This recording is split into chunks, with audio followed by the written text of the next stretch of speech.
Pasado alas 4:30 ngayong hapon, naglandfall na ang bagyong Ramil sa Gubat, Sorsogon. Nasa linya ng telepono si Gab Villegas para sa iba pang detalye. Gab? Lumisa muna ang tropical storm Ramil matapos itong maglandfall sa bayan ng Gubat sa Sorsogon kaninang alas 4:10 kaninang hapon. Ayon sa pinakahuling bulletin ng Pag-asa, ang tropical storm Ramil na may international name na Franksan ay huling namataan sa katubigan sakop ng Gubat sa Sorsogon. Ang tropical storm Ramil ay may lakas na hangin na aabot sa 65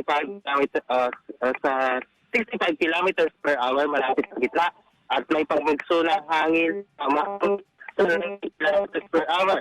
Ang pag-usad nito si bagyong tropical storm Ramil, pakanluran sa bilis na 20 kilometers per hour. Nakataas ngayon ang tropical cyclone warning signal number 2 sa northern portion ng Aurora, Polillo Island, Camarines Norte, Catanduanes, northern portion ng Camarines Sur, extreme eastern portion ng Albay, northeastern portion ng Sorsogon at northeastern portion ng Northern Samar.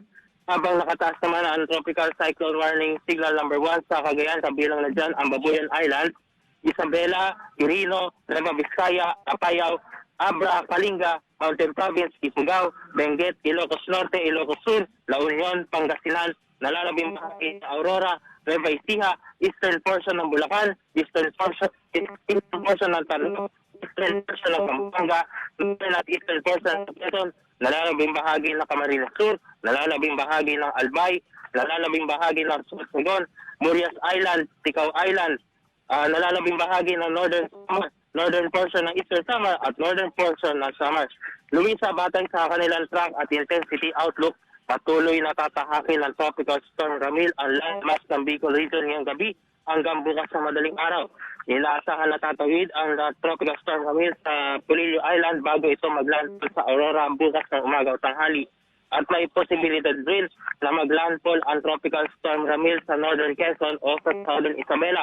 At pagkatapos ito ay tatanghakin ng tropical storm Ramil ang northern Luzon at inaasahang sa Luzon landmass sa bahagi ng La Union o Pangasinan bukas ng gabi. Inaasahan naman na lalabas ang tropical storm Ramil pagsapit ng Lunes ng gabi. Posibleng lumakas ang tropical storm Ramil sa oras na bagdasin nito ang West Philippine Sea at inaasahan naman na maglalandfall ito sa Vietnam dahil itinutulak ito ng high pressure area na nanggagaling sa Siberia.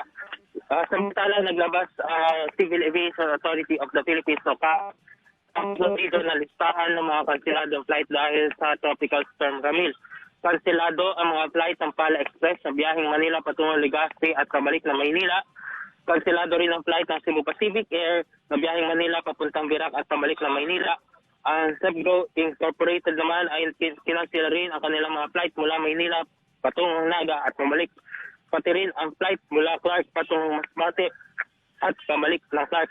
Pinapayuhan ng mga pasahero na makapag-ugnayan sa kanilang airline companies para sa rebooking o refund ng kanilang mga ticket. At yan muna update, balik siya Luisa. Maraming salamat, Gab Villegas.